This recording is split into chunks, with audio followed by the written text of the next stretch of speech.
Hi students. In last video just we are discussed about computer definition and its functional units. I think all my dear students, are you clear the last two videos? In this video we are moved to the third concept in this chapter is motherboard. What is the third concept in this chapter? Motherboard. The motherboard concept is very biggest concept and a very important concept in this chapter because the questions are arised in Hanel exam based on this concept only. In this motherboard concept, we can discuss some important points. There, what is motherboard? Why it is so important? What are the main characteristics of motherboard? What are the different types of motherboards are available? What are components of motherboard? Understood? So, we are discussed each and every point one by one. First point we are discussed what is motherboard. Students, before giving the definition, I will display one image. ನಿಮಗೆ ಈಗ ನಾನಿಲ್ಲಿ ಒಂದು ಇಮೇಜನ್ನು display ಮಾಡ್ತೀನಿ. ಈ ಇಮೇಜನ್ನು ನೀವು careful ಆಗಿ observe ಮಾಡಿದಾಗ ಅದರಲ್ಲಿ ನಿಮಗೆ ನಂಬರ್ ಆಫ್ ಕಾಂಪೊನೆಂಟ್ಸ್ ಕಾಣಿಸುತ್ತೆ. ಆ ಕಾಂಪೊನೆಂಟ್ಸ್ ಮೇಲೆಲ್ಲ ಒಂದ್ಸರಿ ನೀಟಾಗಿ ಕಣ್ಣು ಹಾಡಿಸಿ, ಓಕೆನಾ? What you was seeing, so which image I will displayed, that image we are called as mother board. ನಿಮ್ಮ ಕಣ್ಮುಂದೆ ಇವಾಗ ಏನೊಂದು ಇಮೇಜ್ ಕಾಣಿಸ್ತಿದೆಯಲ್ಲ, ಇದನ್ನೇ ನಾವು ಮದರ್ ಬೋರ್ಡ್ ಅಂತ ಕರಿತೀವಿ. ನೋಡಿ, ಇದೇ ಮದರ್ ಬೋರ್ಡ್. ಹಾಗಾದರೆ ಈ ಒಂದು ಮದರ್ ಬೋರ್ಡನ್ನು ಹೇಗೆ ನಾವು ಡಿಫೈನ್ ಮಾಡೋದು, ಇದಕ್ಕೊಂದು ಡೆಫಿನೇಷನ್ ಹೇಗೆ ಕೊಡೋದು ಅಂದರೆ, mother board is A large printed circuit board. Mother board is A large printed circuit board. It is having many chips, ports, slots, controllers and other electronic components mounted on it. So this is very important for 1 mark. On an exam 1 mark ಕೇಳ್ತೀನಿ question, what is a motherboard, define motherboard ಅಂತ. ಆಗ ನೀವು ಈ ಆನ್ಸರ್ನ ಬರಿಬೇಕಾಗತ್ತೆ. Motherboard is a large printed circuit board having many chips, ports, slots, controllers and other electronic components mounted on it. ಅಂದರೆ mother ಬೋರ್ಡನ್ನು ಒಂದು large printed circuit board ಅಂತ ಕರಿತೀವಿ. ಯಾಕೆ ನಾವು ಇದನ್ನು ಲಾರ್ಜ್ ಪ್ರಿಂಟೆಡ್ ಸರ್ಕ್ಯೂಟ್ ಬೋರ್ಡ್ ಅಂತ ಕರಿತೀವಿ ಅಂದರೆ, ಕಂಪ್ಯೂಟರಲ್ಲಿ ಒಂದು ಲಾರ್ಜ್ ಕಾಂಪೊನೆಂಟ್ ಇದೆ ಅಂದರೆ ಅದು ಮದರ್ ಬೋರ್ಡ್. ಈ ಒಂದು ಮದರ್ ಬೋರ್ಡು ನಮಗೆ ಸರ್ಕ್ಯೂಟ್ ಕನೆಕ್ಷನ್ಸಿಂದನೇ ಡಿಸೈನ್ ಆಗಿದೆ.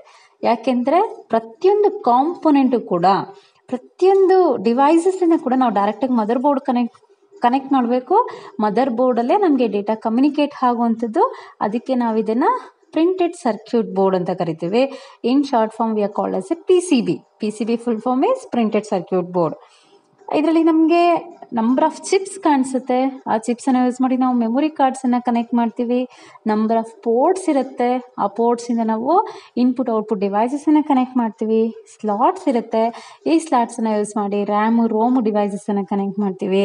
ಕಂಟ್ರೋಲರ್ಸ್ ಇದೆ. ಈ ಕಂಟ್ರೋಲರ್ಸನ್ನು ಯೂಸ್ ಮಾಡಿ ಹಾರ್ಡ್ ಡಿಸ್ಕ್ ಡ್ರೈವನ್ನು, ಹಾಗೆ ಫ್ಲಾಪಿ ಡಿಸ್ಕ್ ಡ್ರೈವನ್ನು, ರ್ಯಾಮ್ ಕಂಟ್ರೋಲರ್ಸನ್ನು ಕನೆಕ್ಟ್ ಮಾಡ್ತೀವಿ. ಸೊ ಇನ್ನು ಎಕ್ಸ್ಟ್ರಾ ಏನೇನು ಡಿವೈಸಸ್ಸನ್ನು ಕನೆಕ್ಟ್ ಮಾಡಬೇಕು ಅದಕ್ಕೆಲ್ಲನೂ ನಮಗೆ ಬೇಕಾಗಿರೋವಂಥ ಒಂದು ಸ್ಪೇಸ್ ಇರುತ್ತೆ. ಕನೆಕ್ಟ್ ಮಾಡೋದಕ್ಕೆ ಬೇಕಾಗಿರೋಂಥ ಒಂದು ಸ್ಪೇಸು ಮದರ್ ಬೋರ್ಡಲ್ಲಿರುತ್ತೆ. So motherboard we are also called as system board or main circuit board. ಮದರ್ ಬೋರ್ಡ್ಗೆ ಬೇರೆ ಹೆಸರುಗಳು ಇದೆ. ನಾವು ಮದರ್ ಬೋರ್ಡನ್ನು ಹೇಗೆಲ್ಲ ಕರಿಬೋದು ಅಂದರೆ, ಇದನ್ನು ನಾವು ಸಿಸ್ಟಮ್ ಬೋರ್ಡ್ ಅಂತ ಕರಿಬೋದು ಅಥವಾ ಮೇನ್ ಸರ್ಕ್ಯೂಟ್ ಬೋರ್ಡ್ ಅಂತ ಕರಿಬೋದು. ನಿಮಗೆ 1 ಮಾರ್ಕಲ್ಲಿ ಇದನ್ನು ಕೇಳ್ಬೋದು, what are the other names of motherboard ಅಂತ. Other names of motherboard ಅಂದರೆ system board or main circuit board. Understood? A motherboard is a main circuit board inside a computer that connects the different parts of the computer together. ಇದು ನಮಗೆ different ಪಾರ್ಟ್ಸನ್ನು ಒಟ್ಟಿಗೆ connect ಮಾಡ್ಕೊಳ್ಳುತ್ತೆ. It links all the individual parts of the computer together. ಕಂಪ್ಯೂಟರಲ್ಲಿರೋ different ಪಾರ್ಟ್ಸನ್ನು, individual ಪಾರ್ಟ್ಸನ್ನು ಇದು ಒಟ್ಟಿಗೆ ಕನೆಕ್ಟ್ ಮಾಡುತ್ತೆ. Next we are discussed the second point is why motherboards are so important. What is the importance of motherboard in a computer?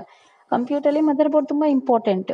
ಯಾಕೆ ಅಂದರೆ, motherboard is one of the most essential part of the computer system because it holds together many of the crucial components of a computer, including the central processing unit, memory chips, input output devices, various ports, interfaces and all expansion slots. ಎಲ್ಲ ಒಂದು major ರಿಸೋರ್ಸಬಲ್ ಕಾಂಪೊನೆಂಟ್ಸನ್ನು ಕೂಡ ಈ mother board connect ಮಾಡ್ಕೊಳ್ಳುತ್ತೆ ಒಟ್ಟಿಗೆ. ಅದಕ್ಕೆ ನಾವು ಇದನ್ನು important essential part ಅಂತ ಕರಿತೀವಿ. This mother board provides a platform for all the components and peripherals to communicate each other. ಈ ಒಂದು ಮದರ್ ಬೋರ್ಡ್ ಏನು ಮಾಡುತ್ತೆ, ಒಂದು ಪ್ಲಾಟ್ಫಾರ್ಮನ್ನು ಕ್ರಿಯೇಟ್ ಮಾಡಿಕೊಡುತ್ತೆ ನಾವು ಕನೆಕ್ಟ್ ಮಾಡಿದಂಥ ಪ್ರತಿಯೊಂದು ಕಾಂಪೊನೆಂಟು ಕಮ್ಯುನಿಕೇಟ್ ಮಾಡೋದಕ್ಕೆ. Mother board serves as an central circuit hub that connects all the peripherals and components of a computer. It provides a central circuit hub. ಈ ಒಂದು ಹಬ್ ಏನು ಮಾಡುತ್ತೆ, ಎಲ್ಲ ಒಂದು ಪೆರಿಫೆರಲ್ ಕಾಂಪೊನೆಂಟ್ಸನ್ನು ಕಂಪ್ಯೂಟರಲ್ಲಿ ಕನೆಕ್ಟ್ ಮಾಡುತ್ತೆ. RAM, hard disk drives, optical disk, all other plugged into interfaces on a motherboard. ಹೀಗೆ ಹೇಳಿದ್ನಲ್ಲ ಈ ಡಿವೈಸಸ್ಸು, ಈ ಎಲ್ಲ ಡಿವೈಸಸನ್ನು ನಾವು ಇಂಟರ್ಫೇಸಸನ್ನು ಯೂಸ್ ಮಾಡಿ ಡೈರೆಕ್ಟಾಗಿ ಮದರ್ ಬೋರ್ಡ್ಗೆ ಕನೆಕ್ಟ್ ಮಾಡ್ತೀವಿ. Every component inside the motherboard has to be communicate to the motherboard. ನಮಗೆ ಕಂಪ್ಯೂಟ್ರಲ್ಲಿ ಎಷ್ಟು ಕಾಂಪೊನೆಂಟ್ಸನ್ನು ಕನೆಕ್ಟ್ ಮಾಡಿದ್ದೀವಿ, ಎಷ್ಟು ಪಾರ್ಟ್ಸನ್ನು ನಾವು ಕನೆಕ್ಟ್ ಮಾಡಿರ್ತೀವೋ ಪ್ರತಿಯೊಂದು ಪಾರ್ಟು ಕೂಡ ನಮಗೆ ಮದರ್ ಬೋರ್ಡ್ ಜೊತೆ ಕಮ್ಯುನಿಕೇಟ್ ಆಗುತ್ತೆ. ಕಮ್ಯುನಿಕೇಟ್ ಅನ್ನೋದು ನಮಗೆ ಡೈರೆಕ್ಟಾಗಿ ಆಗ್ಬೋದು ಅಥವಾ ಇಂಡೈರೆಕ್ಟಾಗಿ ಆಗ್ಬೋದು. ಯಾಕೆಂದರೆ ಕೆಲವೊಂದು ಕಾಂಪೊನೆಂಟ್ಸನ್ನು ಡೈರೆಕ್ಟಾಗೆ ಕನೆಕ್ಟ್ ಮಾಡಿರ್ತೀವಿ. ಈಗ ಫಾರ್ ಎಕ್ಸಾಂಪಲ್ ರ್ಯಾಮ್ ಆಗಿರ್ಬೋದು, CPU ಪ್ರೊಸೆಸರ್ ಆಗಿರ್ಬೋದು, ಮೆಮೊರಿ ಚಿಪ್ಸ್ ಆಗಿರ್ಬೋದು, ಸಿಮೋಸ್ ಬ್ಯಾಟ್ರಿ ಆಗಿರ್ಬೋದು, ಇದ್ರಲ್ಲಿ ಡೈರೆಕ್ಟಾಗಿ ಮದರ್ ಬೋರ್ಡ್ಗೆ ಕನೆಕ್ಟ್ ಮಾಡಿರ್ತೀವಿ. ಆದರೆ ಈಗ ಕೀಬೋರ್ಡನ್ನು ಮತ್ತು ಮಾನಿಟರನ್ನು ಅಥವಾ ಸ್ಕ್ಯಾನರನ್ನು, ಪ್ರಿಂಟರನ್ನು ಎಕ್ಸ್ಟರ್ನಲ್ ಆಗಿ ಕನೆಕ್ಟ್ ಮಾಡ್ತೀವಿ. ಇದು ನಮಗೆ ಡೈರೆಕ್ಟಾಗಿ ಕನೆಕ್ಟ್ ಆಗೋಲ್ಲ, ಪೋರ್ಟ್ಸನ್ನು ಯೂಸ್ ಮಾಡಿ ಕನೆಕ್ಟ್ ಮಾಡಿರ್ತೀವಿ. Means the components are communicate to the motherboard either by directly plugging in to it or by communicating through one of the motherboard port. Understood? ಇದಿಷ್ಟು ಅರ್ಥ ಆಗಿದೆಯಾ? ಮದರ್ ಬೋರ್ಡ್ ಡೆಫಿನೇಷನು ಮತ್ತು motherboard ನಮಗೆ ಯಾಕೆ ತುಂಬ important ಕಂಪ್ಯೂಟ್ರಲ್ಲಿ. Mother board ಇಲ್ಲ ಅಂದಿದ್ರೆ ಇವತ್ತು ನಮ್ಮ ಕಂಪ್ಯೂಟ್ರಲ್ಲಿ ಯಾವುದೇ ಒಂದು ಟಾಸ್ಕನ್ನು, ಯಾವುದೇ ಒಂದು ವರ್ಕನ್ನು ಮಾಡೋದಕ್ಕೆ ಆಗ್ತಿರ್ಲಿಲ್ಲ. Next we are move to the third point. What are the characteristics of motherboard? What are the characteristics of motherboard? This is important for 3 more question. Observe carefully. Listen this characteristics of motherboard carefully. The motherboard is having 3 important characteristics. How many important characteristics is having? 3 important characteristics. What are the important characteristics of motherboard? Number 1, form factor. Number 2, chipset. Number 3, processor socket. What are the characteristics of motherboard? Form factor, chipset and processor socket. We have discussed one by one characteristic. First one is a form factor. So form factor ಅಂದರೆ ಏನು, ಇದನ್ನು ಯಾಕೆ ನಾವು important characteristic ಅಂತ mother ಬೋರ್ಡಲ್ಲಿ consider ಮಾಡ್ತೀವಿ ಅಂದರೆ, so mother board ಒಂದು structure ಹೇಗಿರುತ್ತೆ, ಅದರ ಸೈಜ್ ಏನು, ಅದರ ಶೇಪ್ ಏನು, ಅದರಲ್ಲಿ ಎಷ್ಟು ಒಂದು ಹೋಲ್ಸ್ ಇರುತ್ತೆ ಪ್ರೊಸೆಸರ್ಸನ್ನು ಕನೆಕ್ಟ್ ಮಾಡೋದಕ್ಕೆ, ಅದರಲ್ಲಿ ಯಾವ ಒಂದು ಪವರ್ ಸಪ್ಲೈ ಇರುತ್ತೆ, ಈ ಥರ ಡಿಫ್ರೆಂಟ್ ಕಾನ್ಸೆಪ್ಟ್ಸನ್ನು ಡಿಫೈನ್ ಮಾಡೋದನ್ನೇ ನಾವು ಫಾರ್ಮ್ ಫ್ಯಾಕ್ಟರ್ ಅಂತ ಕರಿತೀವಿ. ಅರ್ಥ ಆಯ್ತಾ? So the form factor it refers to the motherboard geometry dimensions, arrangement and electrical requirements. Each and every motherboard differ in size, shape, position of mounting holes, power supply connector type, port types and locations. Together, these differences define the form factor. ಪ್ರತಿಯೊಂದು mother board various ಸೈಜಸಲ್ಲಿ ನಮಗೆ ಸಿಗುತ್ತೆ. ಆ ಸೈಜಸನ್ನು differ ಮಾಡೋದು form factor. ಪ್ರತಿಯೊಂದು mother board shape change ಇರುತ್ತೆ, ಆ ಶೇಪ್ಸನ್ನು define ಮಾಡೋದು form factor. ಪ್ರತಿಯೊಂದು ಮದರ್ ಬೋರ್ಡಲ್ಲಿ ನಮಗೆ ಪಿನ್ಸನ್ನು, ನಾವು ಒಂದು ಕಾಂಪೊನೆಂಟ್ಸನ್ನು ಮೌಂಟ್ ಮಾಡೋದಕ್ಕೆ ಇರೋವಂಥ ಲೊಕೇಶನ್ಸ್ ಡಿಫ್ರೆಂಟ್ ಆಗಿರುತ್ತೆ, ಅದನ್ನು ರೆಫರ್ ಮಾಡುವಂಥದ್ದು ಫಾರ್ಮ್ ಫ್ಯಾಕ್ಟರ್. ಪ್ರತಿಯೊಂದು ಮದರ್ ಬೋರ್ಡಲ್ಲೂ ನಮಗೆ ಪವರ್ ಸಪ್ಲೈ ಕನೆಕ್ಟರ್ಸ್ ಇರುತ್ತೆ. ಕೆಲವಲ್ಲಿ 12 ಪಿನ್ ಕನೆಕ್ಟರ್ಸ್ ಇರುತ್ತೆ, ಕೆಲವಲ್ಲಿ 20 ಪಿನ್ ಕನೆಕ್ಟರ್ಸ್ ಇರುತ್ತೆ, 24 ಪಿನ್ ಕನೆಕ್ಟರ್ಸ್ ಇರುತ್ತೆ. ಇದನ್ನೆಲ್ಲ ರೆಫರ್ ಮಾಡುವಂಥದ್ದು, ಇದೆಲ್ಲ ಡಿಫ್ರೆನ್ಸಸನ್ನು ರೆಫರ್ ಮಾಡುವಂಥದ್ದು form factor. Understand? The form factor is a critical issue when you upgrade a system because the replacement motherboard must physically fit the case and use the existing power supply connectors. ಈ form factor ಅನ್ನೋದು ತುಂಬ ಒಂದು difficult issue. ಯಾಕೆ ಅಂದರೆ ನಮಗೇನಾದರೂ ಸಿಸ್ಟಮಲ್ಲಿ mother ಬೋರ್ಡನ್ನು replace ಮಾಡಬೇಕು ಅಂತ ಅನ್ಸಿದ್ರೆ, ಸಪೋಸ್ ಮದರ್ ಬೋರ್ಡ್ ಏನಾದರೂ ಡ್ಯಾಮೇಜ್ ಆಯಿತು, ಫೇಲ್ಯೂರ್ ಆಯಿತು, ಅದರಲ್ಲಿರೋ ಕಾಂಪೊನೆಂಟ್ಸ್ ಅದನ್ನೇ ರೀಪ್ಲೇಸ್ ಮಾಡಬೇಕು ಅಂದರೆ ಯಾವುದೋ ಒಂದು ಮದರ್ ಬೋರ್ಡು ನಮ್ಮ ಸಿಸ್ಟಮ್ಗೆ ಸೆಟ್ ಆಗಲ್ಲ. ಇರೋ ಆಲ್ರೆಡಿ ನಮ್ಮ ಸಿಸ್ಟಮಲ್ಲಿ ಯಾವ ಒಂದು ಪವರ್ ಸಪ್ಲೈ ಕನೆಕ್ಟರ್ಸ್ ಇತ್ತು ಆ ಪವರ್ ಸಪ್ಲೈ ಕನೆಕ್ಟರ್ಸ್ಗೆ ಫಿಟ್ ಆಗುವಂಥ ಮದರ್ ಬೋರ್ಡನ್ನು ನಾವು ಪರ್ಚೇಸ್ ಮಾಡಿ ಇನ್ಸರ್ಟ್ ಮಾಡಬೇಕಾಗತ್ತೆ. ಅಂಡರ್ಸ್ಟ್ಯಾಂಡ್? ಸೊ ಇಲ್ಲಿ ಕೇಸ್ ಅಂದರೆ ಕಂಪ್ಯೂಟರ್ CPU ಚೇಂಬರ್, ಆ CPU ಚೇಂಬರ್ಗೆ ಕರೆಕ್ಟಾಗಿ ಫಿಟ್ ಆಗುವಂಥ ಮದರ್ ಬೋರ್ಡ್ಸನ್ನು ನಾವು ತಗೋಬೇಕಾಗತ್ತೆ. It will supports existing power supply connectors. Understand? Select the best motherboard for our needs and then buy a case that fits it. ನಮಗೆ ಯಾವುದು ಬೆಸ್ಟ್ ಇದೆಯೋ ಮದರ್ ಬೋರ್ಡು ಅದನ್ನು ನಾವು ಸೆಲೆಕ್ಟ್ ಮಾಡಿ ಅದು ನಮ್ಮ CPU ಚೇಂಬರ್ಗೆ ಫಿಟ್ ಆಗುತ್ತಾ ಅಂತ ನೋಡಿ ನಾವು ಅದನ್ನು ಪರ್ಚೇಸ್ ಮಾಡ್ಕೋಬೇಕಾಗತ್ತೆ. Many mother board manufacturers build similar mother boards. Many manufacturing mother boards can build similar mother boards. ಅಂದರೆ ಅದರ ಒಂದು ಸೈಜ್ ಸ್ವಲ್ಪ ಸಿಮಿಲರ್ ಆಗಿರುತ್ತೆ. ಯಾಕೆಂದರೆ ಅದು ಫಿಕ್ಸ್ ಆಗಬೇಕು, ನಮ್ಮ ಒಂದು CPU ಚೇಂಬರ್ ಫಿಟ್ ಆಗಬೇಕು, ಆ ಥರ ಮ್ಯಾನುಫ್ಯಾಕ್ಚರ್ ಮಾಡ್ತಾರೆ. ಅದರಲ್ಲಿ ನಮಗೆ ಡಿಫ್ರೆಂಟ್ ಫಾರ್ಮ್ ಫ್ಯಾಕ್ಟರ್ಸ್ ಇರುತ್ತೆ. ಏನೋ ಅದರ ಶೇಪ್ ಚೇಂಜ್ ಇರ್ಬೋದು ಅಥವಾ ಅದರ ಪಿನ್ಸು ಪೋರ್ಟ್ಸಲ್ಲಿ ನಾವು ಡಿಫ್ರೆನ್ಸಸ್ಸನ್ನು ನೋಡ್ಬೋದು. ಆದರೆ ಕೆಲವೊಂದು ಕ್ಯಾರೆಕ್ಟರಿಸ್ಟಿಕ್ಸ್ ಸಿಮಿಲರ್ ಆಗೇ ಇರುತ್ತೆ. ಆ ಥರ ಒಂದು ಮದರ್ ಬೋರ್ಡ್ಸನ್ನು ಇವತ್ತು ನಮಗೆ ನಂಬರ್ ಆಫ್ ಕಂಪನೀಸನ್ನು ಮ್ಯಾನುಫ್ಯಾಕ್ಚರ್ ಮಾಡ್ತಿದ್ದಾರೆ. So in that some of the companies can manufacture XT motherboards, AT motherboards, baby AT motherboards and ATX motherboards. These are all the types of motherboards. Mini ATX motherboards are available, micro ATX motherboards are available. So different motherboards can be manufactured in a different companies. In that, ATX motherboard is a standard and most common motherboard designed for desktop computers. ಇವತ್ತಿನ ದಿನ desktop ಕಂಪ್ಯೂಟರ್ಸ್ಗೆ ನಾವು ATX ಮದರ್ಬೋರ್ಡನ್ನು use ಮಾಡ್ತಾ ಇದ್ದೀವಿ. ನಮ್ಮ desktop ಕಂಪ್ಯೂಟರ್ಸ್ಗೆ ಅಂತಲೇ ಅದನ್ನು design ಮಾಡಿದ್ದಾರೆ. Next, the second characteristic of motherboard is chipset. It controls the majority of resources of computer. So ಈ ಒಂದು ಚಿಪ್ಸೆಟ್ ಏನು ಮಾಡುತ್ತೆ, ಕಂಪ್ಯೂಟ್ರಲ್ಲಿ ಆಲ್ಮೋಸ್ಟ್ ಆಲ್ ರಿಸೋರ್ಸಸ್ಸನ್ನು ಕಂಟ್ರೋಲ್ ಮಾಡುತ್ತೆ. ಈ ರಿಸೋರ್ಸಸನ್ನು ಕಂಟ್ರೋಲ್ ಮಾಡುವಂಥ ಕೆಲಸನ ಚಿಪ್ಸೆಟ್ ಮಾಡುತ್ತೆ. ರಿಸೋರ್ಸಸ್ ಅಂದರೆ ಇನ್ಪುಟ್ ಔಟ್ಪುಟ್ ಡಿವೈಸಸ್ಸು ನಮಗೆ ಮೇಜರ್ ರಿಸೋರ್ಸಸ್ಸೇ. CPU ಮೇಜರ್ ರಿಸೋರ್ಸ್, ಹಾಗೆಯೇ ಮೆಮೊರಿ ಅನ್ನೋದು ನಮಗೆ ಮೇಜರ್ ರಿಸೋರ್ಸು. ಎಲ್ಲ ಒಂದು ಮೇಜರ್ ರಿಸೋರ್ಸಸನ್ನು ಕಂಟ್ರೋಲ್ ಮಾಡುವಂಥ ರೆಸ್ಪಾನ್ಸಿಬಿಲಿಟಿಯನ್ನು ಚಿಪ್ಸೆಟ್ ತಗೊಳುತ್ತೆ. The motherboard defines a PC. Motherboard ಒಂದು ಕಂಪ್ಯೂಟರ್ನ ಡಿಫೈನ್ ಮಾಡಿದ್ರೆ chipset defines a motherboard. ಈ ಚಿಪ್ಸೆಟ್ ಅನ್ನೋದು ಮದರ್ ಬೋರ್ಡನ್ನು ಡಿಫೈನ್ ಮಾಡುತ್ತೆ. The function of chipset is to coordinate data transfer between various components of a computer. ಈ ಚಿಪ್ಸೆಟ್ನ ಮೇನ್ ಫಂಕ್ಷನ್ ಏನು ಅಂದರೆ, ಇದು ನಮಗೆ ಮದರ್ ಬೋರ್ಡ್ಗೆ ಕನೆಕ್ಟ್ ಆಗಿರೋಂಥ ಪ್ರತಿಯೊಂದು ಕಾಂಪೊನೆಂಟಲ್ಲೂ ಡೇಟಾ ಟ್ರಾನ್ಸ್ಫರ್ ಆಗುತ್ತೆ. ಆ ಟ್ರಾನ್ಸ್ಫರ್ ಆಗೋದನ್ನು ಇದು ಅಬ್ಸರ್ವ್ ಮಾಡುತ್ತೆ, ಅದಕ್ಕೆ ಒಳ್ಳೆ ಒಂದು ಕೋಆರ್ಡಿನೇಷನ್ನ ಕೊಡುತ್ತೆ. Chipset determines the main components of the mother boards. Chipset determines the main components of the motherboard. ಈ ಒಂದು ಚಿಪ್ಸೆಟ್ ನಮಗೆ ಮದರ್ ಬೋರ್ಡಲ್ಲಿ ಮೇನ್ ಕಾಂಪೊನೆಂಟ್ಸನ್ನು ಡಿಟರ್ಮೈನ್ ಮಾಡುತ್ತೆ.